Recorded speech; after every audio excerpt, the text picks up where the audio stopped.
It is winning season at MyBookie. Use promo code Gators on a deposit of $50 or more, and you can receive up to $200 in cash instantly to your MyBookie account. Bet anything, anytime, anywhere with MyBookie. Gators Breakdown, because there's never a dull moment in Gator Nation. The Gators Breakdown podcast is ready to go. I'm your host, David Waters. You can find me on social media at GatorDave_SEC, at Gators Breakdown, coming at you on this Monday night, couple days removed from Florida's overtime loss to Arkansas. Join me to break that game down, and we'll look forward a little bit as well as co-host Will Miles. You can find him at his site, readingreaction.com, on YouTube at Reading Reaction. We're Stand Up and Holler there with Nick Knudsen. All right, Will, I guess we got to talk about this thing. Man, I'm tired of talking about losses, but hey, that's just where we're at right now. Overtime loss to Arkansas, Will, and gut punch, my friend. That was a gut punch. Yeah, I mean, I think there's a couple of things. One is that it's not necessarily that Florida lost to Arkansas. I think the problem is that to those of us who are paying attention to the statistics, it shouldn't be a surprise that Florida lost to Arkansas. Like that they have different strengths and weaknesses, but they're essentially the same team.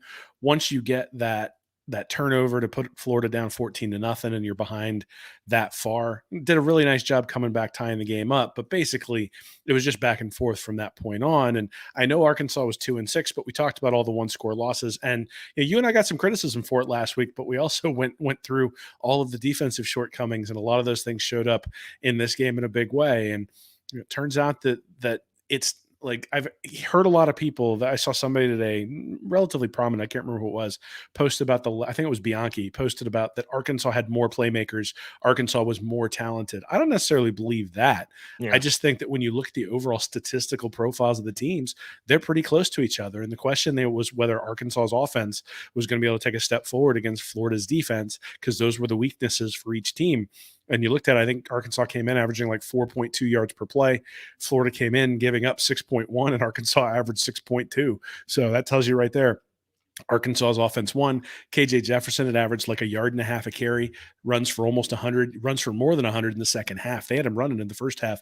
Second half, especially the fourth quarter, he just ran over Florida's defense. So a lot of things that are discouraging, but also, I mean, it's an overtime loss, right? It's not like they lost by 50. It's not like they lost, in a real embarrassing fashion or something like that, other than maybe some of the special team stuff that was going on there towards the end of regulation. But,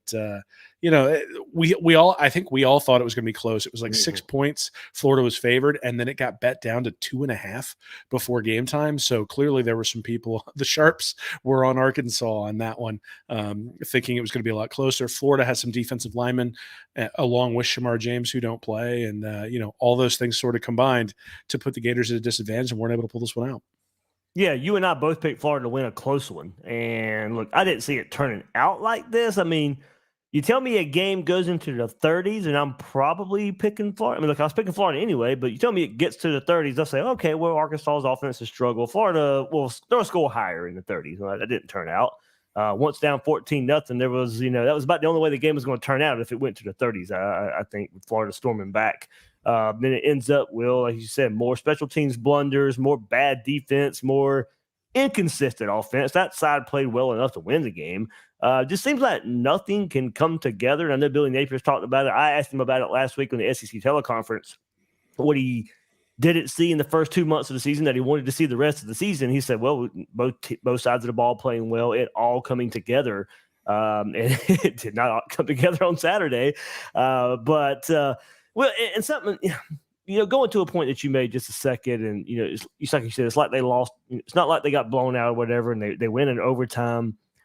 I was thinking about this today, and I think one more disappointing aspect of the game was, man, you had 2 late masterful drives on offense. The ETN drive where he takes over, the Boydingham drive where he takes over. You missed a field goal after that takes you to overtime, but then you just absolutely do nothing in overtime. And I'm sure the special teams blunder and the missed field goal probably deflated the offense a bit and maybe some confidence there. But, man, I mean, just to get to overtime, those were some really impressive drives there by the Gators, only for it not to amount to anything on offensive side in overtime, and then you get a 1st and 20 for Arkansas in overtime, and they make the plays in overtime. And something we went back to last week, Will, that I kind of forgot. I was like, I'm going Florida here. It was a home game, and hey, I think Florida's got the better quarterback, but it was one quarterback. And it's not a slam at Mertz. I'm just saying they had the quarterback that made the play in overtime.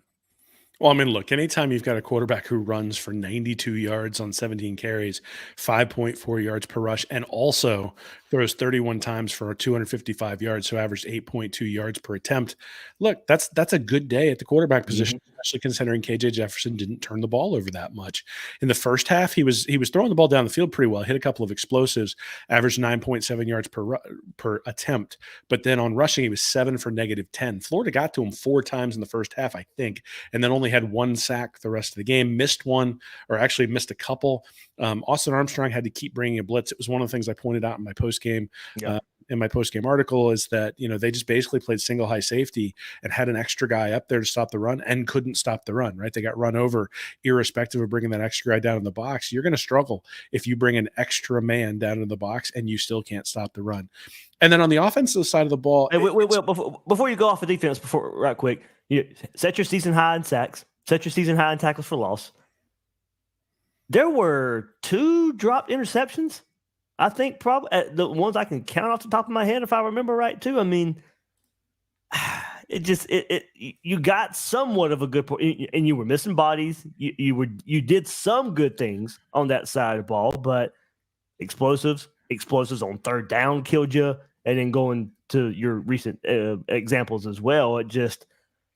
The roller coaster. It's just unreal how it played out with some of the good things that did happen on that side of the ball. It wasn't just the explosives, but that was a big part of it, right? So the defense gives up 19 plays of 10-plus yards. Arkansas came into the game averaging 10. They gave up 2 plays more than 40 yards. Arkansas came into the game getting a half of one of those plays every game. So they gave up all of these explosives. And really the 2 keys to the game that I had coming into it were KJ Jefferson in the running game. Was he going to be able to revert back to 2021, 2022, where he averaged like 4.5 yards per rush, and he averaged 5.4 yards per rush in this one, and then it was the explosives. They told us they were going to do it. Yeah, well, I put it in my preview. They were going to use his legs more. They told us in their own press conferences last week they were going to run him more. Well, but it's not a question of do you know it's coming. It's not like Florida was trying to make an adjustment and they couldn't do it. It's that they got out physicaled. They got beat up at the line of scrimmage. How many times did they hit Rocket Sanders 5 yards downfield that turned into a 12-yard gain? Yeah. That happened multiple times. Poor Jordan Castell just got completely blown back on the 20-yard run by KJ Jefferson in overtime. And it was over and over and over again. Even the fumble that Florida got that set up the touchdown to Ricky Pearsall, even that fumble, the running back, it wasn't Sanders, it was their other running back, pushed past the line of scrimmage as they all sort of pushed the defensive line back, and Florida happens to get a hand in there and knock the ball out. But that was going to be a 6-yard gain on something where they'd actually done a pretty nice job up front and just couldn't bring the running back down. And that was sort of the theme over and over and over again. And then every once in a while there'd be a 3rd down where Arkansas would decide to throw it, and there'd just be a guy wide open. And you're sitting there going, why is that guy never wide open for us? On 3rd down, it's always like, a slant where there's somebody right on him where he's open. And I think, that really does speak to the difference between the 2 quarterbacks, is everything is just difficult for Graham Mertz. Everything was easy for KJ Jefferson. And I'm actually really curious to see what happens when Arkansas plays Auburn next week, because I suspect, even though Auburn's defense isn't very good, I suspect Arkansas may go back to what they were a couple of weeks ago before they changed out Enos. This Florida Florida defense is special, and not necessarily in a good way. And they've made a lot of teams really, really good this season. And I'm really curious to see when Arkansas goes and plays a team, one that has a little bit of time to prepare for what they're doing, not coming off a bye week, and then also a team that is a little bit better than Florida. Not much. I think they're like 85th or something in yards per play allowed. But if Auburn shuts them down, then Florida's got no excuse, right? I didn't think they had any excuse coming into this one anyway. Yeah. Sort of looked at it and said, look, if Arkansas can blow you off the ball, then that's a problem, because Arkansas hasn't blown anybody else off the ball. But you start looking in that 4th quarter, and when Florida had 6 guys in the box, all 6 got blocked. Every one of them by Arkansas's offensive line, one-on-one. Guys were getting pushed back. And, Arkansas hasn't done that to anybody this year. They were giving up something like 9 tackles for loss and 4.5 sacks a game or something like that. Florida got the sacks, got a few more tackles for loss. But the big thing is all that pressure was like Jaden Hill blitzing off the edge, was Human Meelan coming around the edge. There was no pressure coming up the middle, no push coming up the middle. And it showed by the time the fourth quarter got around, the guys on the edge weren't making it in anymore. And once those guys weren't making it anymore, then Jefferson was able to take off up the middle. And because they were bringing up that safety, they were in man-to-man. When you're in man-to-man against a running quarterback, you're in trouble because you're not paying attention. You're not, your defenders in the secondary aren't looking at him, and you're going to get a bunch of big runs at pop. Oh, yeah, we had Kelby Collins got a really good PFF grade. PFF, I kind of take it or leave it sometimes. But, I mean, that did confirm, I think he played well from what we saw, especially as a true freshman. I thought he did some nice things filling in for Sapp. Devin Moore snaps continues to go up. I tweeted it out today. Jason Marshall played 69 snaps. Will probably played one of his best games of the season, too. I remember the tackle he fought through on a block on a screenplay. He made a big play early in the game there. Devin Moore, 65 snaps. Jalen Kimber, 18. And, of course, Jalen Kimber, one of his 18, was an explosive there for Arkansas. Jakeem Jackson with 14. So I tweeted that. I'm interested to see how that shakes out the rest of the season. But if you go to the Arkansas game, I know a lot of people have wanted to see Devin Moore. He spoke to the media today saying, hey, look, I've been hurt. I'm fighting through injuries. Now maybe he's on the mend. We'll see him on the field a bit more to end this season. But Marshall 69, Devin Moore 65 snaps. I think the Gators, Arkansas had just over 70-something plays in the game. So you see how that's shaking out. But a lot of new guys. You see a defensive back rotation that may be starting to take some form there with Kimber maybe getting less snaps with his play lately. Devin Moore being healthy, getting more snaps. We'll see how it goes here to finish that out. But that was kind of the highlight I saw from today, Will. Kelby Collins, true freshman coming in, has played well in spurts this year. Playing a pretty good overall game. As you said, I think toward the end of that game, defense probably just worn out a bit. And then what's kind of shaking out there in the defensive backfield? Yeah, I mean, so there are guys who flash, and then there are mistakes that are made. And you're going to see that with young teams all the time. I think and a lot of people, when I've criticized the defense this weekend, last week, have pointed out how young they are. And I agree in some respects. Right. At the same time, they're not teaching some of the tackling that we saw. Or if they are, we need new staff if that's how they're teaching how to tackle. Castell had a really tough game. There was a third down on a little crosser where Derek Wingo kind of got turned around. He was in coverage, but Castell was there and could have come in and stopped it or at least slowed him down. Instead, dives at his feet, goes right by him, ends up being a 48-yard run after the catch. You had a bunch of running plays where Castell was the deep safety, came up to be the guy who needs to be the enforcer and get that guy to the ground. Not always able to do that. So, but he was not. He was far from the only one who was an issue. And I think one of the things you could see, and we saw it in the Kentucky game too, is that offenses have decided and know that they can take advantage of Florida's secondary when it comes to tackling. And that is going to have to improve because they're not getting guys to the ground, and things are turning from a 10-yard gain into a 40-yard gain, and from a 3-yard gain to a 9-yard gain. And Austin Armstrong's talked all the time about getting teams into 3rd and 8. That they weren't getting anybody into 3rd and 8 in this one unless it was something with a sack. And even then, they still sort of had the threat on some of those deep passes that Jefferson was able to hit. I think he hit Washington, on a deep one down the sideline over Jalen Kimber. Now that one, I think he was supposed to have deep help from Castell out there. It looked like they were playing cover 2, but it ended up being one-on-one coverage on the outside because the safety didn't necessarily get over there. But again, I don't know what they called, so that may not be what the call was. But it's with Kimber snaps dwindling. I don't know. Maybe it was on Kimber. A good point with the safety maybe being out of position, but if snap count plays some role in that, maybe it was more on Kimber. I don't know. As like you said, I'm kind of assuming there. Well, and I'm interested to see what happens, right? I mean, this is something now where, look, you're preparing for 2024 is what you're really doing at this point. So getting guys snaps when they're equal, you got to give it to the younger guy. You don't want to give it to him if he's not equivalent, if he hasn't earned it. But if you're sitting there going back and forth, you got to give it to the younger guys because it's time. It's time to prepare for 2024. It's time to make sure that next year nobody can go, well, we're young. It's like, look, you can't be young 3 years in a row. At some point, you got to be developed. At some point, you've got enough snaps. You need to be out there and you need to be effective. Obviously, I think there are some places they're going to try to supplement with the transfer portal this offseason. Yeah. And hopefully some of these guys they're bringing in, the top 100 guys in this recruiting class, are going to be able to step right in and earn snaps, or at least put massive competition behind the guys who are already there. And that'll all, the rising tide raises all boats. And that's sort of the hope moving forward. But right now, just nothing's consistent. Nothing's consistent. And it's not like they win 3 plays and then lose 1.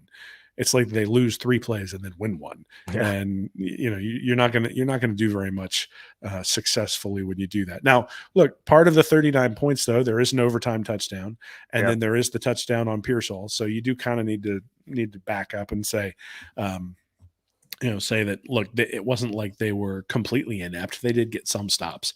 At the same time, this is not an offense that can make up for 14 mistakes on defense, just like this isn't a defense that can make up for 14 mistakes on offense. And Napier talked today in his press conference. I don't know if you'll have it in the comments or in the footage that you pulled out, but he talked today in his press conference about 12 plays that he thought that Florida really didn't execute, that Florida hurt Florida on.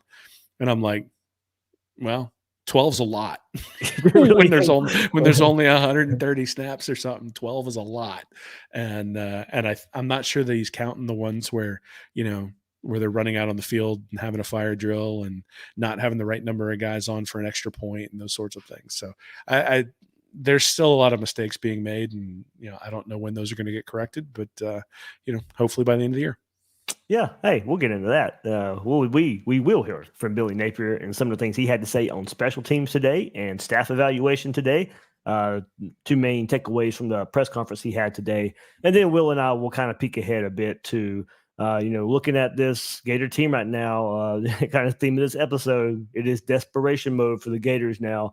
Losing this game against Arkansas, 3 tough games coming up. And, hey, Gators got to be desperate to go get an upset win to go get bowl eligible. And hey, that's what we'll talk about in this episode.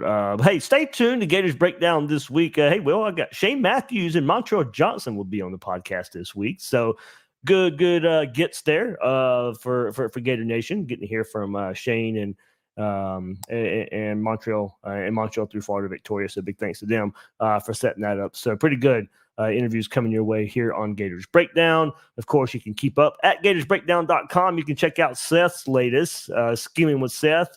Head coach and offense coordinator. Is Billy Napier trying to do too much? Hey, we'll get into that just a bit too here on this episode of Gators Breakdown. And of course, you can find even more at Gators Breakdown Plus. You get those ad-free episodes, Discord chats,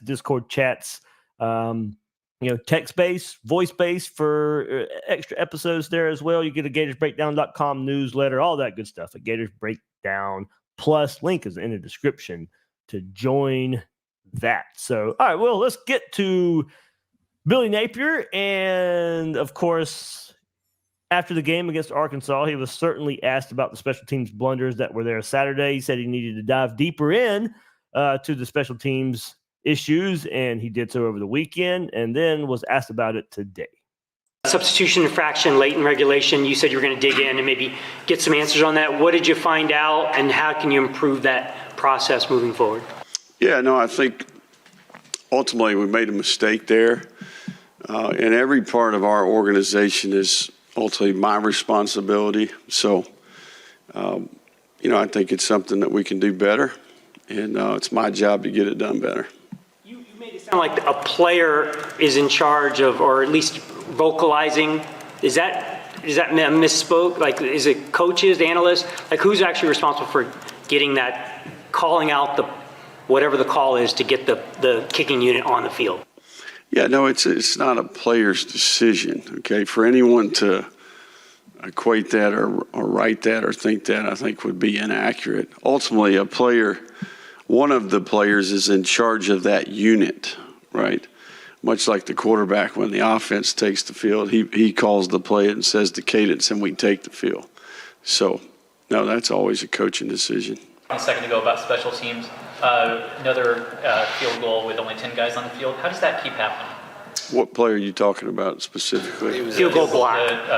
Arkansas's 37-yard field goal in the second quarter. So our field goal block team is what you're saying. Yeah.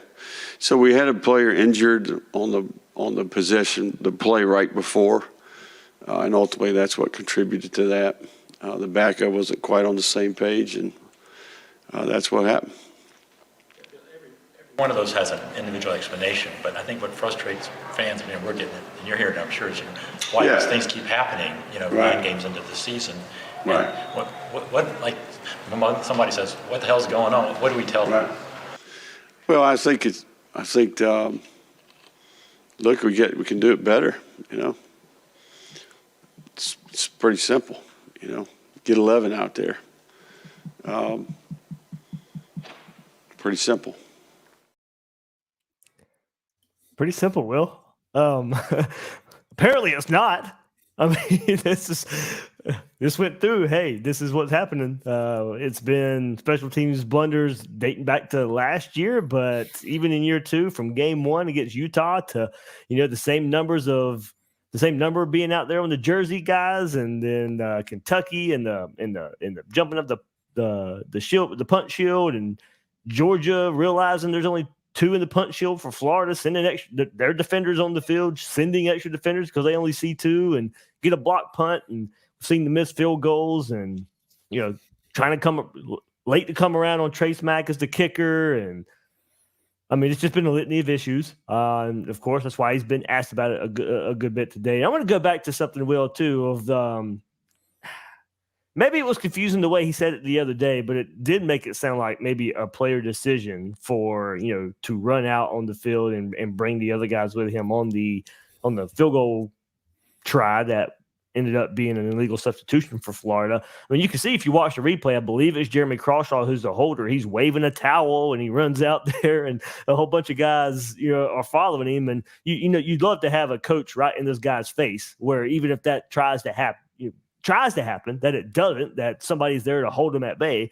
But there we go. There's one of our lack of not having a dedicated special teams guy on the sideline probably comes back to haunt Florida a bit. But, well, I think you can tell there, at least toward the end of the sound bites there, that this is an issue that maybe even Billy Napier, I'm sure he's perturbed about it in the locker room, in meetings, in film review, but certainly in the media setting, he's also perturbed by it. Well, it's embarrassing when your team can't execute properly on things that are basic, like things that are, the first couple of days of install. Like having 11 guys on the field is something that you'd start doing in Pop Warner, right? Like I came from a flag football practice before here, and we were working on getting up on the line of scrimmage, and we were working on like splits in terms of having guys wide enough and those sorts of things. And, the kids there might get confused in terms of how many guys need to be on the field. By the time they get to middle school football, high school football, and certainly college football, they know all the substitution packages, or they should know all the substitution packages. You should know when someone's injured. What's the word? How do you communicate that? How does that make its way down the chain? Because if the guy's injured, then you got to let people know that he's injured. And hell, if you have 12 guys run out there, you run the guy out and take the penalty. And we'd be bitching about that too, I suppose. But look, the reality is that whether it's a player who's responsible or not, there was a timeout directly before that play. And so how that player was not pulled aside by a coach and told, these are the scenarios that could happen, right? The guy could get pulled down in bounds. The guy could get out of bounds. It could be an incomplete pass. And so then we're going to have we're going to have a fire drill with like 2 seconds left while we're trying to get on the field. They aren't kicking that field goal anyway with 8 seconds left. Like if they get set up and then try to snap it, they're not getting that field goal off. They didn't have time. So the fact that the field goal unit was going out there anyway, to me, the problem isn't that they complete the pass to Boardingham and then they're running out there. The problem is no one communicated to them before the pass to Boardingham what they were supposed to do. And again, that would fall on a special teams coach. And this is where not having that guy there is critical. But at the same time, like those sorts of communications, I mean, hell, if you're the defensive backs coach, you should be able to walk over there and tell those guys what they need to do in that particular situation. again, I think this is one of those things where matrix organizations, you see this all the time, right? If you have dotted line responsibility to 2 people, you have no responsibility to anyone. And I think that's really what's happening at this point is that you got a lot of dotted line responsibility, and there's nobody that Napier can look at and say, that guy's responsible. He's the one who needs to make it better. And maybe I'll take a bullet during the press conference, but damn it, that's going to get better. He just doesn't have the ability to do that right now because so I actually heard an interesting theory earlier. Somebody, I think it was on Twitter, somebody suggested that he's got analysts on the sideline doing things that they shouldn't be doing. And that's one of the reasons why they talked about it being a player who screwed it up. But even then, your analyst isn't doing it right if that's what's going on over there. Yeah. So I just look at it and I go, every time, and I said this after the Utah game because he was talking about, these situations that they'd never seen before and stuff like that. I'm like, but he was saying everything was clean in practice. And I remember saying specifically, I don't believe you. And I think it's the same thing here is that I don't believe that you got a shout out on Gators Breakdown Plus for this exact remark that you're talking about. I mean, again, it's just excuses, right? And the excuses fly in your first year when you can sit there and say, look, these aren't my players. These, we're working our way through. Not everybody's on the same page, all that stuff. But they went youth specifically. And in many ways, they've been selling this idea of culture, right? That they're changing the culture, that they're shifting the culture. Well, part of that culture has to be accountability, do your job, know what you're supposed to do, know situational football, be smart, understand how to gain an edge. And they just aren't doing any of that right now. And, the comment that's going to infuriate most people, I know you don't have it on here, but the comment that's going to infuriate most people is Napier during that same press conference today said, well, if it wasn't for the missed PAT and the missed field goal, special teams was pretty good. And that's not the exact context of what he was saying. I mean, he was saying the context was that, that they had fixed a bunch of things in the return schemes and those sorts of things. And that's true. But again, I look at college football and 80, 90, 100 programs figure out a way to make every extra point every week. And Florida maybe doesn't miss an extra point every week, but what is this? The third? Is this the third missed PAT so far for Florida this year? It's around that number. I mean, again, I just look at it and I go, one missed PAT, okay, but it's every week. It's systemic. And so when you talk about process, and that's really what Napier has touted since he got here, was a process that they're going to follow. Well, to me, the process is broken because your process is not producing results that make sense. And you can't explain to me why the process isn't producing results. And maybe he doesn't want to, maybe he doesn't feel like he needs to, but he keeps losing to teams like Arkansas. He's going to feel enough heat that he's going to have to start explaining why, because that's the thing is I think most people will give him the rope if they have the hope that things are going to get fixed.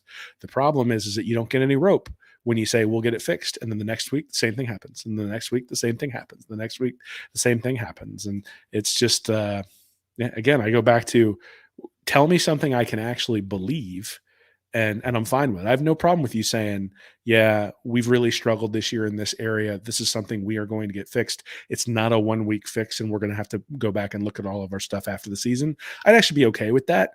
Maybe some fans wouldn't be, but I'd be okay with that because at least I'd feel like you're telling me the truth.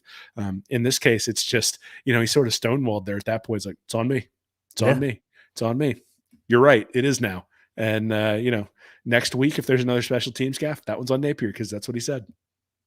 Yeah, kind of going to that, we'll extend almost that same exact thought here. And, hey, look, to help lighten the load, we know, maybe some staff changes are needed for this Gator staff. And, hey, look, it may be coming after the season as well. And, that's pretty much what Billy Napier says. Much like everything we do, I think there's some good and some bad. I think we adjust each year. I think when the season's over, you go back, you quality control. Sometimes mid-season, even in the off-season, I think you have an idea of where you're going to make adjustments relative to what's required to get us where we want to go, right? So, I think all those things are end-of-year approaches. Now's not the time to do that. You may be taking notes along the way. But I think from a process standpoint, we try to continue to get better. Part of your job as a leader is to coach the people that work for you to some degree, right? Areas where we can get better at our process. And I think we've done that for the most part since we've been here. So, all changes and how you evolve your infrastructure, your workflows, I think all those things are typically done when the year's over. So, okay, well, there's one thing that may wait till the year is over. And hey, look, roles have shifted as far as the offensive staff goes this season a little bit. Nothing too drastic. Maybe certain staff members, Callaway being more involved in the red zone planning at some point this season. There's an example, but it's still Napier calling plays. And look, that's not changing with 3 games remaining. So, in offense, look, isn't the big issue compared to defense and special teams from what we see. And look, the flow can get off at times. Personnel decisions at times are questionable in offense, but it's good enough to win games. But I've said it before, and we've detailed the special teams. We've displayed them here. The entire game day operation needs to be overhauled. And if that takes Napier giving up play calling duty, then so be it. You can find someone as good or better there, but he needs to make sure order is everywhere else on game day. And look, Napier, look, for me, for one thing, when you hire a coach, he is definitely, you hired him for a reason. He is afforded to do it his way, and he should be afforded. That's why he was successful to begin with. He deserves to do to do it the way he wants to do. And if you go back, he did say earlier, he goes, I like having my hand on the scripts, the installation, that process. I think I can help establish our identity and personality as a team through that process. I think if you get too far away from that, I think there could be something from a sustainability, repeatable part. So Napier's huge on continuity. He has said that over and over and over again this year. Will, if he's going to talk about adjustments and quality control and getting better at the process and evolving, all those key words he brought up, it has to start with him. I think giving up play calling duties, lending eyes to help in other places. This Army isn't getting it done on game day. The game day operation from the Army is maybe off the field that it's showing up, but on the field, on game days, it's not showing up. Certainly needs to be reevaluated at season's end, but there's a lot that goes into this, but I think for him to get this thing fixed, a lot of these game day issues we're seeing, maybe being the OC play caller on game days isn't the route to go. Yeah, it's interesting that he likes the ability to have his hands in that so that he can establish the team's identity. And I have no idea what the identity of this team is. Just none. Right. And that was one of the things I put in my post game is I think that's what they got to find in the last 3 games. Like, you came into this season going, this is going to be a team that's going to pound the ball. And they have repeatedly gone away from it, even when they've had success. Like, I thought they had pretty good success on the ground against Arkansas, and they threw the ball a ton with Mertz. I think you could say the same thing about the Utah game. They got away from it really early on. I think Utah dominated them up front, but I don't think they actually gave the offensive line an opportunity to try to do it. They brought in all these transfers. They did all the evaluations. They've done the recruiting. And if that's going to be your identity, then you got to establish that as your identity, and you can't go away from it after 3 or 4 plays. You saw it against Georgia. They had a wonderful scripted set of plays, everything going to Trey Wilson. That's a great identity to have too, where you're getting the ball to number 3 a lot on the outside, where you're finding different ways to get him the ball. And then they had a beautiful play on a 3rd down where they had him in the backfield, had him come across the formation for a 9-yard gain on a 3rd and 8. All of a sudden get a 1st down, hit him on the little post that goes down in between the, goes down for the touchdown. You're up 7-0 on Georgia. He never went back in the backfield again that game, as far as I could see. I didn't see Trey Wilson in the backfield at running back in this one either. They have things they can do. They're not going to that well repeatedly and doing those things repeatedly. And what that means is I don't know where Trey Wilson is going. Like I don't know how they're going to maximize what they get out of Trey Wilson game to game.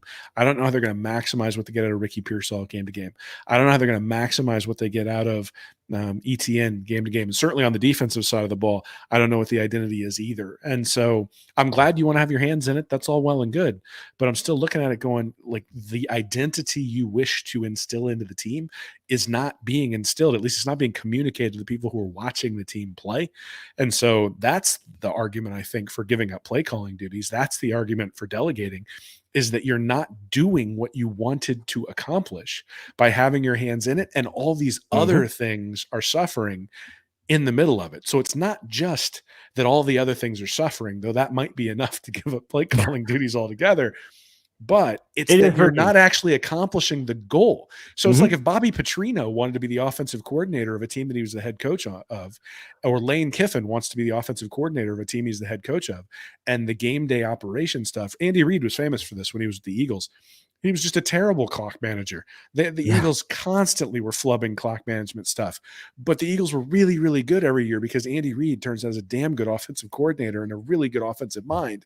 But when he started winning Super Bowls was when Bieniemy came in. He trusted him enough to hand over the play calling duties, and they sort of shared those play calling duties in the first Super Bowl, but had someone in there to help supplement him with that, and then also brought in people to help him with clock management as well, and sort of said, these are my weaknesses. I'm going to bring in people to supplement those, and in areas where I'm strong, I'll still participate. Again, I have no problem with him participating in the game plan, participating in the script, participating in all those sorts of things. It's just that at some point when the, at some point when the kicker can't make a PAT and when you can't get enough guys on the field, you got to have somebody who's running around cracking heads as opposed to somebody who's necessarily playing calls on the sideline. So like, I think there's more to be done on the defensive side of the ball than there is on the offensive side of the ball when I look at these teams. I mean, if Florida's actually gotten a little bit lucky in terms of the points they've given up, but even if they had an offense that was top 20, they still would have the same 4-3 record in their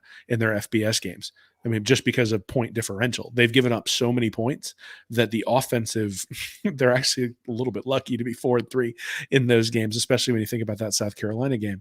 And, that's just the reality. You pretty much would just flip South Carolina, the Arkansas game, maybe. Yeah, maybe. But I mean, again, like you're not getting anywhere if the offense is just slightly better and the defense remains the way it is. So even from the standpoint of just instilling a toughness, that kind of tackling that we saw this weekend is unacceptable, because we've seen that kind of tackling against Kentucky. We've seen that kind of tackling against Georgia. We've seen that kind of tackling now against Arkansas. And we saw that kind of tackling against South Carolina as well. If that kind of tackling continues, this team's going to struggle all year long. It doesn't matter what the offense does. So we can sit there and talk about play calls. I mean, I highlighted a play in my post game where the right tackle and the wide receiver, neither one of them blocked somebody on a screen pass. They sort of ran into each other. And all of a sudden, poor Montreal Johnson's getting hit by a linebacker and a corner, and none of his blockers blocked anybody. And I'm going, quarterback did everything right. The running back did everything right. The play caller did everything right because it was the right play call at that time. Players didn't execute. But again, I think that all sort of goes back to the head man. At some point, the players have to execute on those sorts of things, or you're giving them too much. They're not able to process it, and they can't go out and just play fast, because that's what it looked like. It looked like two guys who weren't exactly sure what they were supposed to do. Arkansas knew what their responsibilities were, beat them to the punch, and all of a sudden Florida's punting rather than picking up a first down. Yeah, so look, I think it's pretty obvious Florida's going to have an offensive coordinator next year that's dedicated to play calling. Pretty much the writing's on the wall there, and hopefully, as you know, we see that open up things for Napier to help out in other areas, and game day operation is better. But I think as far as that goes, and maybe we get into this after do the ad read, but I'll just certainly have more questions than I thought we would have at this point in Billy Napier's 11-11 tenure right now at Florida. So, I mean, and look, I think that's fair. I don't think that's a harsh critique or anything. I just think there are still more questions than I think many of us thought we would have at this point. Yeah, I know it's still early. It's just over a season and a half. I still got more questions than I thought I'd have. I think the concern is that we're getting answers. We just don't like them. Ooh. And that may be where we're at, right? Yeah. Is that, the answers are, we don't like what we see, clearly. I think there's a lot of chatter about when you come in and have to turn a program around that's sort of in the downslide, that first year is really sort of a year zero. Dave Wunderlich over at Gator Country had a good article about this today. There are a lot of realities about the finances associated with Napier's contracts and all of his assistants' contracts and things like that limit Florida doing anything drastic anyway. But beyond that, I mean, he has turned around the recruiting apparatus in a way that these other coaches have not been able to do that. Now, again, I think it's absolutely fair to go. The question out there is he Ron Zook or is he Urban Meyer? Right. Or is he somewhere in between? And Ron Zook was really, really good at bringing in high level talent, brought in a high level quarterback, and that quarterback wound up winning Florida a national championship. But he didn't win Florida national championship while Ron Zook was the head coach. And, it's funny. Like, there's a lot of people today who've been asking me, what do you think about Napier? Do you think he has what it takes? And I'm like, it's not a question of does Napier have what it takes. It's does DJ Lagway. Because this whole thing, the minute Jaden Rashada, the minute that whole thing went on, and Rashada wound up going to Arizona State and didn't come to Gainesville, they had one shot. DJ Lagway has to be a quarterback who can transform the program.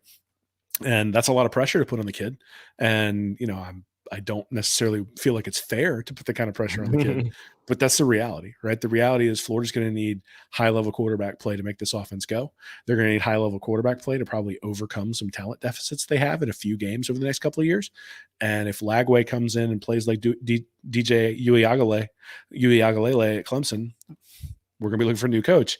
If he comes in and he plays like Trevor Lawrence, well, all right, we won't be looking for a new coach. That's kind of the way it's going to be, is the answers are going to come in the form of these guys who are coming in this 2024 class, and whether the level of talent that they bring and the level of play that they bring can, and along with fixing some of these things on the side, can all of those things sort of come together to gel? And if they don't, then, a couple years from now, we'll be having a different conversation. I think it comes to what we see now, Will, is there's throw experience out of it.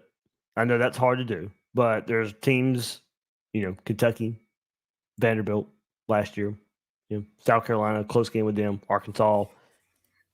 Those type of games where, all right, the talent level, Florida's probably a hair above, and you struggle in those games. All right, so when you do maybe get the talent a hair below Georgia, maybe equal to LSU, Tennessee, those schools, if you're coaching the same way you are now, why do I believe you can beat those teams even when you get the talent?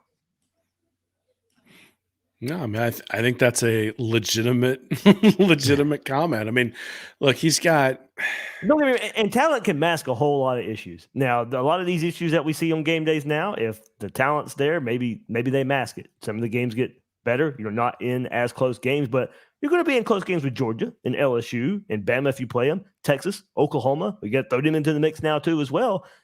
I mean, you're going to find yourself in some tight games that we see Billy Napier in now with the likes of Kentucky. Well, Kentucky ain't close this year. Vanderbilt last year, South Carolina, those teams that have given Florida issues in close game situations. Is that just going to translate now, if the talent is here, to those better teams and you're still lacking the coaching decisions?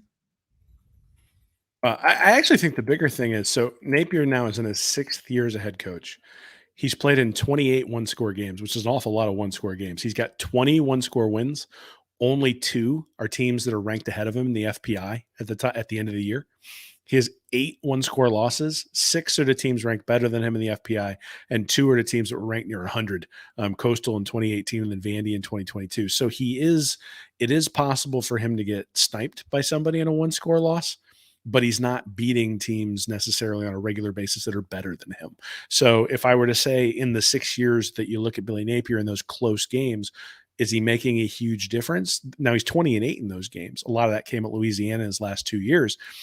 But I think he's like 6-6 at Florida, actually, something like that. 5-5, 6-6, something like that at Florida. But he's those close games are the ones where you make your battle. And as of right now, when he plays teams that are equivalent talent or better, he tends to come up short. He came up big in those games at Louisiana when teams had less talent or were a less competent team throughout the year. So now I look at the games coming up, right? LSU or Missouri or Florida State or even Arkansas. You look at that one. Arkansas was sort of close when it came to FPI, actually a couple spots ahead of Florida now. Those are games where you look at and go, yeah, South Carolina, a little bit worse team than Arkansas. Florida's able to get the win. Arkansas, a little bit better team on the FPI basis, not necessarily record.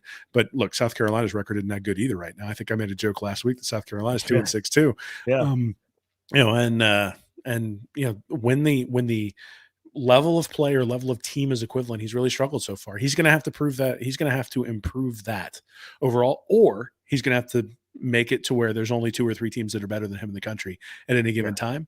And then every team you beat will be a team that's worse than you. But those are the two ways to win. And Kirby Smart sort of got the same profile. When you look at Kirby Smart and his one-score games, now they don't play near as many one-score games as they used to when he started there.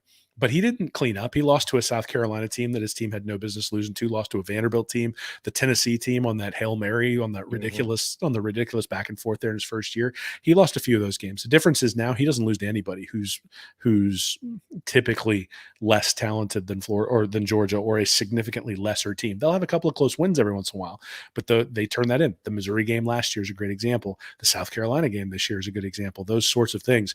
And a lot of that comes from just their margin for error is a lot bigger. And Florida doesn't have much margin for error right now. And that includes Napier, right? Napier has not proven that he builds a margin of error into the team. And without that margin for error, Florida's going to struggle until they get to a point where the team's able to execute better than everybody else out there.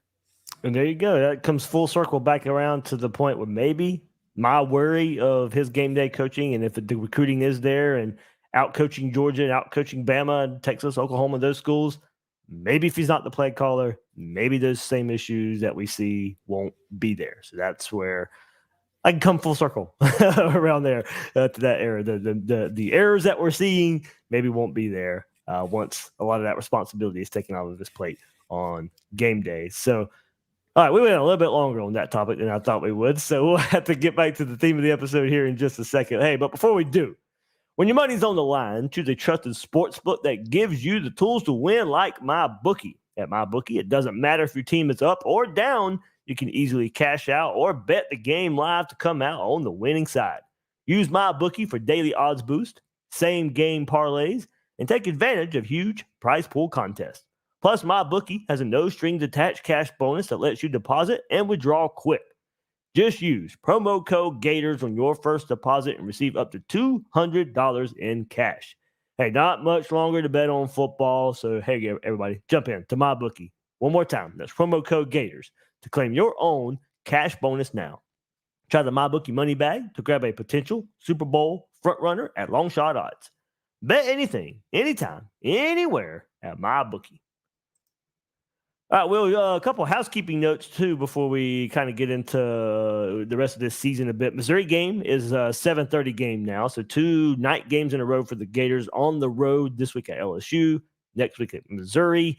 So 2 night games. And hey, look, I won't be traveling from Gainesville, so I won't be getting home at like 2 o'clock in the morning for these night games. So we'll see. Get to watch football all day. I'm glad these are night games. I didn't watch football all day long before you have to, watch a Gator game. And I've missed a lot of football when I go to the games and tailgate with Harmonic Woods, and we have a grand old time. And football may be on in the background sometimes. Sometimes it's not. But I'll get to catch up on a whole lot of other football with 2 night games in a row. Yeah, well, I don't sympathize too much with you because I'd rather be there at the tailgate than some of the stuff I'm doing. But I didn't mean to make it sound like that. Not at all. But hey, it was fun watching the Alabama LSU game this weekend. It was fun watching I was hoping to see that and all one, those sorts of things. So yeah, it's always good. I mean, obviously we love the sport. It's not just but it is kind of nice to have the night games again. The noon games they don't really have the panache, and I've got enough kids running around at this point that all of a sudden I always have a conflict if it's a noon game or a 3:30 game. So I wouldn't mind a 3:30 game this year just to get it in the CBS slot. And that means Florida's playing an important game if they're playing the 3:30 game. So probably no more of those the rest of the season. But yeah, I mean, look, it's going to be fun. Obviously, at least it's not an 11 a.m. start up in Columbia. Mm-hmm. That's nice that it won't be that. And Baton Rouge, I mean, hell, the night games there are fun, irrespective of what the result is. That's a fun environment, good thing for the players. And if you're somebody who had the opportunity and the foresight to plan a trip out there for this one, since it's probably the last time these guys are necessarily going to be regular rivals year after year after year, you should have a good one then and be at night there in Baton Rouge. All right, and of course, unfortunate news: Jack Pyburn out for the season, torn ACL on the kickoff return versus Arkansas. He was actually playing pretty well out there, but before he got hurt, of course, Sapp was out, so he had to step up. Kelby Collins had to step up, but Jack Pyburn. So now, hopefully, Sapp is back this week to give Florida some depth there at one of the edge spots, their defensive end spots there for the Gators. So we'll see. Billy Napier will update us on Wednesday when he usually updates injuries there. Pyburn was the one to announce that today on social media that he tore his ACL. But unfortunate for the young player. Hopefully bounces back. You don't have to worry about that kid putting in the work to get back. So don't be surprised if you hear him back faster than you hear from a lot of ACLs out there. But stinks, Wills. We're coming down and dwindling down to the season. Depth's going to be ever so important for the Gators, and they took another hit right there. Yeah, that's just one of the unfortunate things about football. Obviously, you feel for the player, feel for Pyburn specifically, but that's just the reality of the sport. Is that it's something that takes a toll on these guys' bodies. It's one of the reasons why I think the vitriol and all that sort of stuff after a loss. And look, I get it, I understand. Fans put a lot into this. Nobody puts as much into it as the players, especially when you think about some of these guys are going to be walking differently 10, 15, 20 years from now because of what they're doing right now. And so I certainly wish Pyburn the quickest recovery he can, and hopefully everything goes successful with the surgery associated with that injury, and he gets back as quick as he can and is lighting it up on the defensive end real quick next year. Yeah, hopefully so. Hopefully so. So, Will, let's get to it a bit before we wrap up this episode. And when you and I were discussing what the episode was going to be about today, and I kind of wanted to put the theme there for, hey, look, this is desperation mode for Florida, and you hope it never has to come to this. Honestly, you hope the team and the program and everybody involved attacks every game with the same level.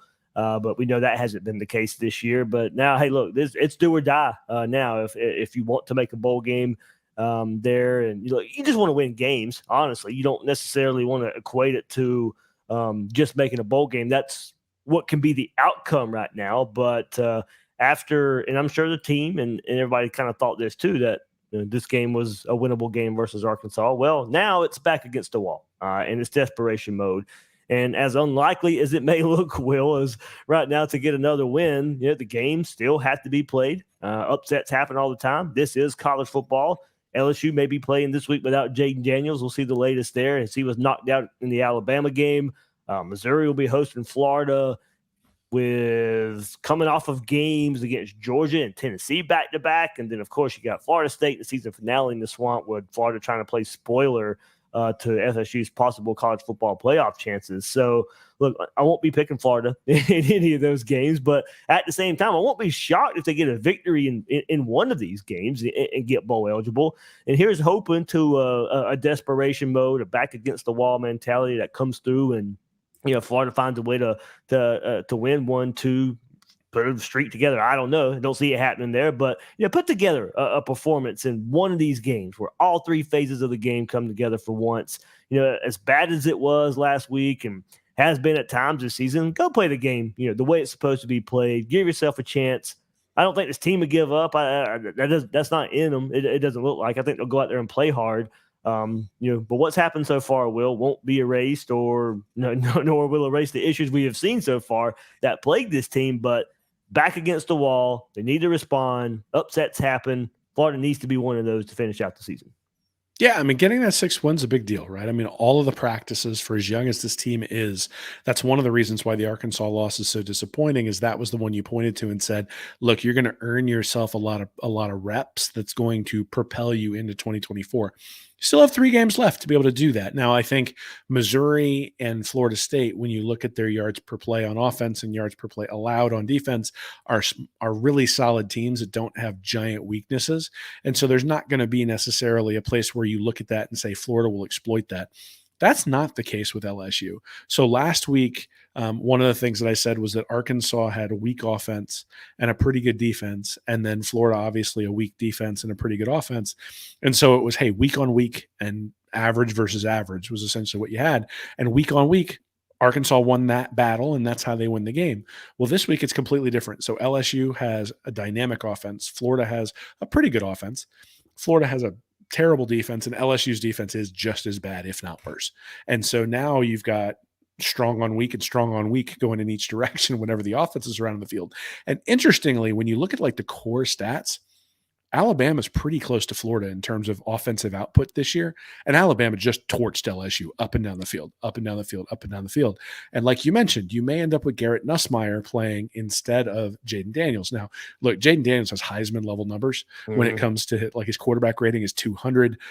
His yards above replacement rating, which is the way I measure quarterbacks, is up over 3, which is 3.71, which is Heisman level.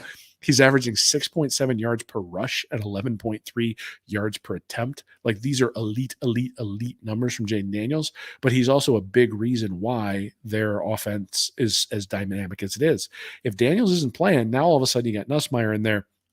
Nussmeier actually, his high school stats are pretty good. 72% completion his senior year, 33 touchdowns, 5 interceptions, but only 9.5 yards per attempt. He was 152nd ranked recruit overall, 4-star back in, I think it was 2020 or 2021. But his high school profile is pretty close to like Luke Del Rio. Really accurate, but not necessarily going downfield all that often.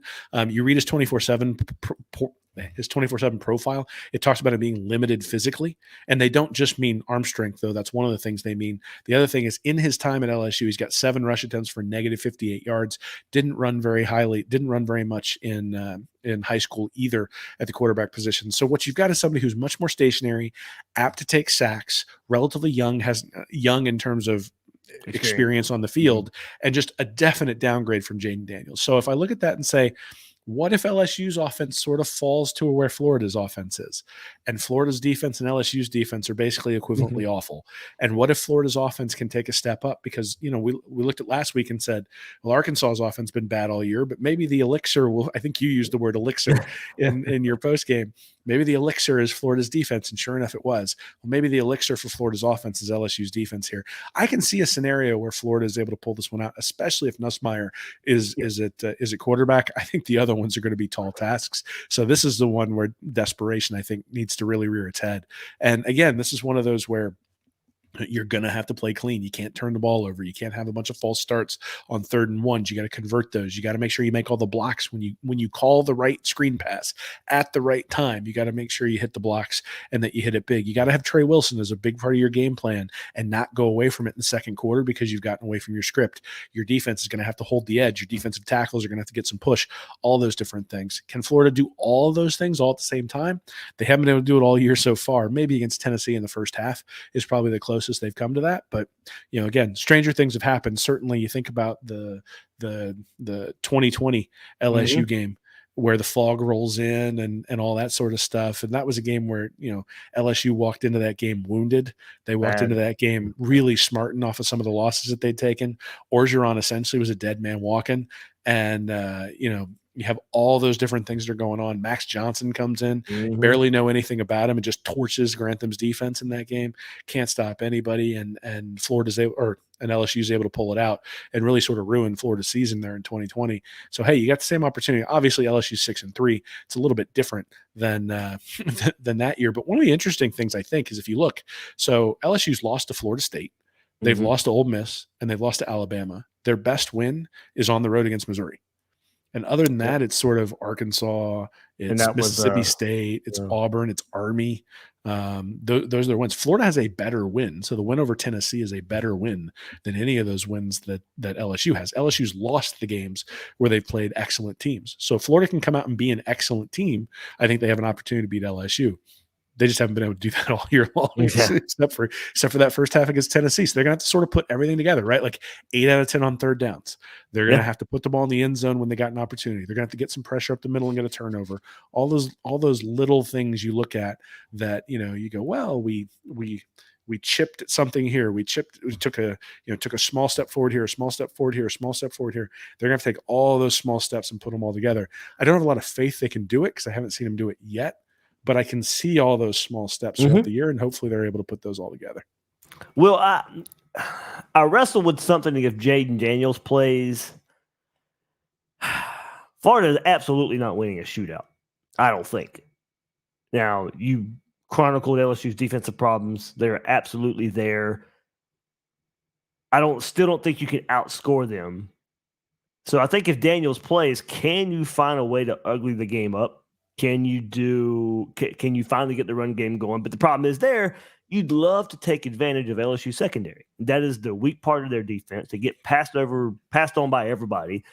But I think to keep their offense off the field, can you find a running game to maybe eat the clock as much as possible and then hit the passes when you have to, just because it may be there because of the way their secondary is weak. Now, if Nussmeier is there, I think you can win in a shootout. I think you can win a 40-38 type of game. But if Daniels is the guy, I do I wrestle with the best plan of attack when building a game plan, and hopefully you can adapt if you have to in the game. But I think when you start putting it together, do you try and establish the run early and eat that clock as much as possible to keep Jaden Daniels on the sideline, or do you just come out, try and wing it and sling it, and try and keep up as best you can? I mean, so I think if you're just looking at LSU's offense, or I'm sorry, if you just look at LSU's defense, you can do it either way. They're 103rd in yards per rush given up. They give up 4.8 yards per rush. They're 105th in yards per pass at 8.1. Now, Florida this year's been significantly better through the air. They're 45th in yards per pass. They're 94th in yards per rush. So, one of the problems that Florida has is they haven't been able to establish the run. But this is a place where LSU is so bad that they might be able to establish the run in a way they haven't been able to in other games, just because their front is going to be evenly matched or even maybe a little bit better than LSU's front. I think Harold Perkins can still be a real problem if you're just dropping back, right? You're going to have to run at him. In fact, if you look at the times when LSU has been taken advantage of, when Perkins has been neutralized, it's when people have run directly at him. I think there's an opportunity to run at Perkins, take advantage of his aggressiveness, get in behind him, and all of a sudden you can pop some big plays. I think, look, you're good all season long. Nick and I have been saying feed 7, feed 2. I still think you got to do that. I think feed 3 has gotten added into that. I think the swing passes to the running backs, pitches to the running backs, finding creative ways to get them the ball certainly would be a welcome change. I think that, but I don't know that you need to go too far away from what you do on a day-to-day basis. Because again, if you just execute your core 8, 9, 10 concepts in this game, you should be able to take advantage of LSU's defense. And I disagree with you from a shootout perspective, because I would have said the exact same thing about Alabama coming into that game this weekend. I would have said Alabama doesn't want to get into a shootout. If Alabama's in a shootout, that's a problem, because Jalen Milroe is not going to be able to keep drives going. He's not going to be able to sustain drives. He hits deep shots a lot, takes a lot of deep shots, but he's not consistent enough to keep the chains moving. And it turns out LSU's defense is so bad that Milroe was able to take advantage of it. But Bama could actually hit the deep shot. Well, so different way of operating, right? So one of the really interesting things, if you look at explosive plays for Florida on offense, they're actually 22nd in the country with 16.2 10-plus yard plays per game.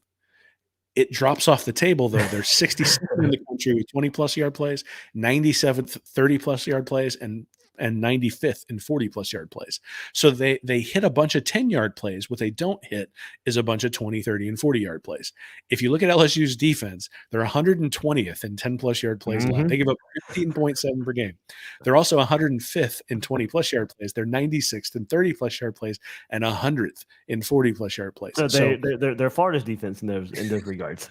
Yeah, they're pretty close, except Florida's defense actually doesn't give up a bunch of 10-plus yard plays. They just get gashed. I meant in the 20, 30, 40-yard range. Yeah. So what I'm suggesting is that Florida should be able to move the ball consistently and pick up third downs. And if we look at what's happened all year long, when Florida has been successful on third down, they have been successful offensively.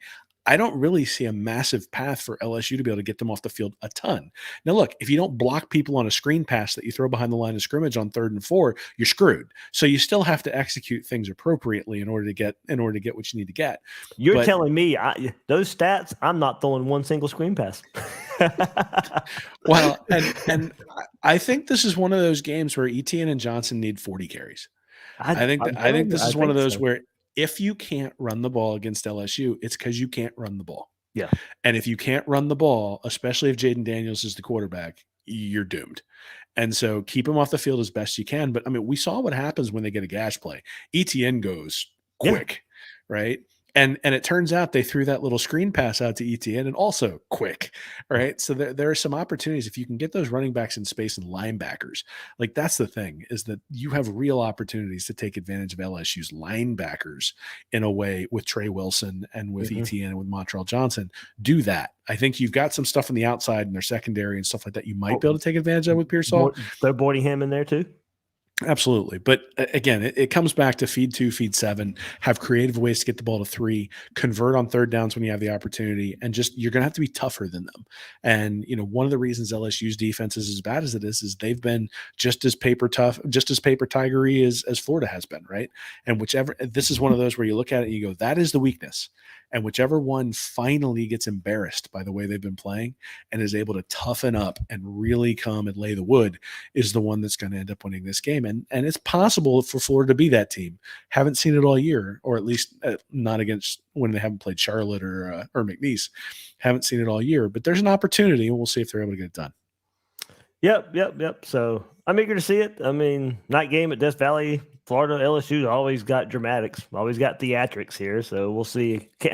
We can't have LSU winning 5 freaking games in a row over Florida. That's just unbelievable. Well, so if this series has taught me nothing, it's that LSU usually comes in awful on special teams and then runs some ridiculous fake field goal or something that wins them the game. So that is the reverse. Like Billy Napier needs to do that. Remember a few years ago when they had they were practicing, or they were kicking a field goal and the kicker throws it behind him and it hits the ground and bounces right up to their kicker and he keeps running it. Like completely botched the play, and still ends up winning. Like that's the kind of thing that Florida kind of needs to have happen. Is they need to have something where, just even when they screw something up, they get a lucky break or two. But that's the thing, is that this LSU game specifically, 1 or 2 breaks might be enough for Florida to pull it out if they play well. Whereas I think against Missouri and against Florida State, those 2 teams are going to have to help the Gators in order for them to win those games.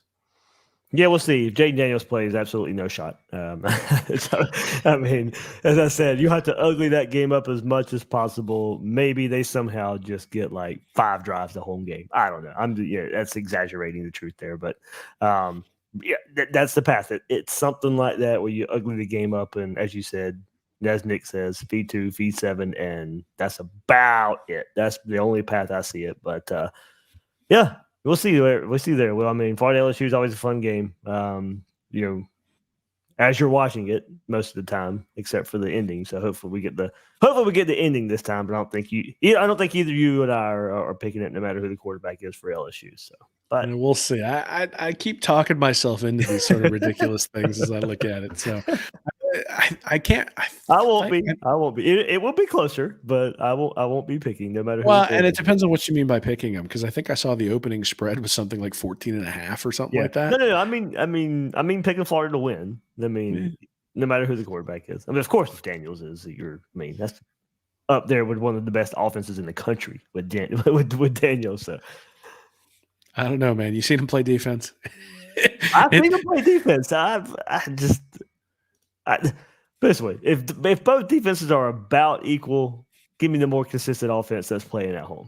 And you know what'll end up happening is that we'll get a too many men on the field on like a 4th and 1, and that'll be what ends up costing them the game. And I'll just we'll have to come on and talk about it afterwards. It'll just be miserable. But yeah, I mean, against Florida LSU, there's been some weird stuff this game, so we'll see. Let's get some fog, buddy. Let's get some fog. Let's get some weird stuff going on. All right, well, man, anything else you got to preview out on Wednesday, Thursday this week, I'm assuming? Yeah, there will be a preview out, and then I am writing something about Napier. Might be out this week, might be out next week, but should be fun. All righty. Will Miles, readandreaction.com, YouTube at Read and Reaction as well. I am the host of Gators Breakdown, David Waters. You can find me on social media at GatorDave_SEC and at Gators Breakdown. Guys and girls out there, thank you for joining us on this episode of Gators Breakdown.